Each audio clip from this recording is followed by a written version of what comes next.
Today I'm here to play a show for Harley-Davidson, first one. So excited to get this started in Berlin, which is a nice trip, celebrating 110 years. So for you guys, yeah, for Harley-Davidson, which is cool.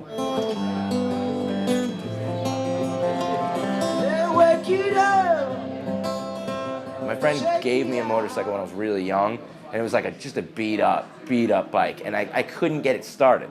So I had this thing taunting me in my parents' garage for a long time, and I finally bought a bike, never having ridden one, had to go through the whole course and everything like that. And I actually went to my local Harley dealer, and I went to the Rider's Edge course, and I took that, which took about it was like 3 or 4 days, and at the end of it, I got my license. And I actually bought the bike prior to that, though, because in New Jersey, you're allowed to ride with a permit. So that was the thing, about a year and a half ago. The minute that I first got on it, that was kind of it for me. It was just like, how did I not do this before? I bought a 2012 Softail Slim when it first came out, and I remember I was really interested in, I started working on cars and things like that, from, like 60s and 50s were kind of like really exciting to me. And then I started to looking into the old bobber bikes that people used to build, And Harley had come out with this Blackline bike, and they had a Crossbone series, and they weren't available at the time, and I couldn't find one.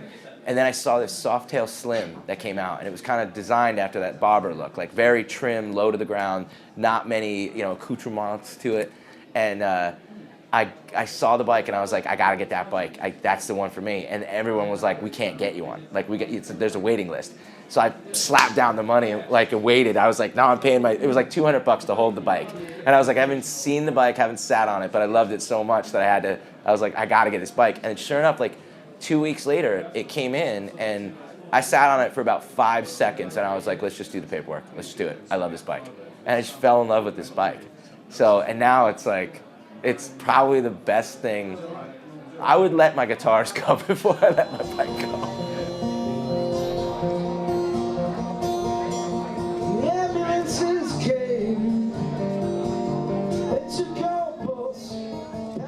So for me, when I get home and I can go ride my bike, you can't listen to the radio, you can't answer your phone, you can't take a text message, no one can get to you. And all it is you and your bike. And with me, I have a solo seat on it, so there's no one going with me. It's just me. So for me, it's my peace of mind. And that feeling of there's nothing around me. It's just I'm riding down the road, and I feel the wind, and I can smell everything, and I'm just going. And I can go as fast as I want or slow as I want. And you can take anything in. It's awesome. It's like the best feeling.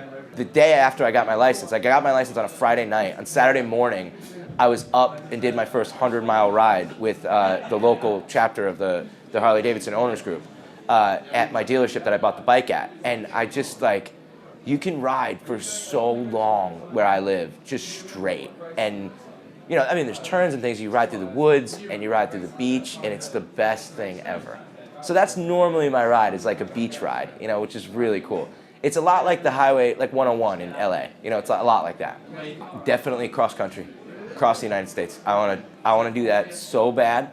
That or Spain. I want to ride through Spain. Yeah, from Madrid to Barcelona or something like that. Because I saw there's a film, documentary that Ewan McGregor did on motorcycles, and they just rode.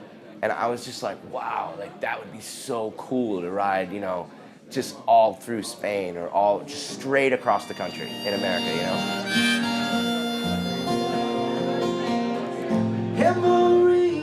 Came from Nashville with a suitcase in her hand. Always kind of sort of wished. It's been in Africa. They were over 100 countries. It's insane. In Africa. Tell me what it feels. It's kind of like me. Because when I first got a bike, I would talk to some of my friends that had motorcycles, and I said, what did you guys get? And they were all like, well, we got Harley-Davidsons. And I said, well, why? Besides the classic thing and that American culture thing, why did you really get them? And because you kind of get into a little group there. And I didn't really realize it until, you would have a bike like that, and if somebody sees you broken down on the side of the road in their car and they ride a Harley, they'll stop and help you, which is unreal. It's like you get into this whole tradition that's been going on way before you, and it's not like you don't have to get jumped in. There's no like, you know what I mean? But you're joining this kind of community, which is like, it is really cool. And it's everybody from doctors to housewives to, you know, guys in bands to anybody rides. But like when you go and do these rides with people, or even you meet them, like I moved into a new place actually, and there was a guy in the elevator, and he just had like a Harley hat on and a jacket, and instantly I knew like, what kind of bike you got? And we were instantly able to talk. And I have no idea what he does. I don't care what he does. You know, we're not even friends, but yet now I could ride together with him, and I don't have to talk to him. But yet we do something that's in common, and it joins you in a way that I haven't found anything else that joins you. Even musicians, there's always a competition with musicians. There's like, who can play better? But like, not on a motorcycle, it's just like, there's a certain respect for anybody that can, like, oh, you can ride? So can I? Let's go, maybe we'll go for a ride. And it's the coolest thing. And you like learn this formation, and I don't know, man. It's just like, you know, I was always kind of an outsider growing up. So to have like that automatic friendship thing is really, really cool. Gibson's like that's the guitar. That's the one. You know, I mean, when I was a kid, like, I got my first Gibson. My dad bought it for me because I had like a really, really cheap guitar, and it fell apart like the day before a tour. And my dad took me down to the guitar store, and he was like, you could buy anything you want. You're going to pay it back, though. So like the deal was I could get whatever I wanted, but then I had to work and pay it back when I got home from the tour.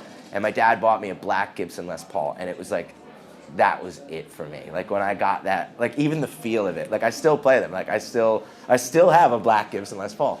And it's like, it's just, I don't know, that's the guitar. That's the one. For me, anyway, that's the thing that I can't get away from, you know, because they do anything. And it is a lot like my bike. Like I feel the way I feel about my guitar, about my bike. Like that's an expression of you. And it's an expression because you make it your own. Somehow you make it your own, you know, and everybody knows like that I ride. Like I know my friend Brian's bike. I recognize it anywhere because it's different than everyone else's. And yet it's still a Harley-Davidson. It's still, you know, and he's got an old one. He's got an old shovelhead. And I've got a newer one. But it's still my own thing. Like you know, there's your own touches, and it's just it's like a further expression of yourself, much like music. Cigarette on a parking meter, corner boys told you I was dying to meet you. Like a prayer I said on a dead man's knee, and then you drove up like a parade. You and your high-top sneakers and your sailor tattoos. You rolled 55, then you drove through the roof of the sky up above. Some different stars, and you just kept coming apart. You and your high-top sneakers and your sailor tattoos. You rolled 55, then you drove through the roof of the sky up above. Some different stars, and you just kept coming apart.